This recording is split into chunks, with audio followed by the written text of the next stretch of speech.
శ్రీశైలం జలాశయానికి భారీగా వరద ప్రవాహం కొనసాగుతోంది. దీంతో 7 క్రస్ట్ గేట్లు ఎత్తి దిగువకు నీటిని విడుదల చేస్తున్నారు అధికారులు.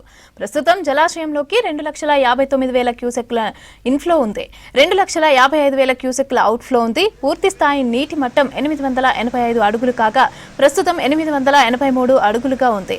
ఎగువన భారీ వర్షాలకు ప్రవాహం కొనసాగుతోంది. ఇక నాగార్జున సాగర్ 2,59,000 క్యూసెక్ల ప్రవాహం కొనసాగుతోంది.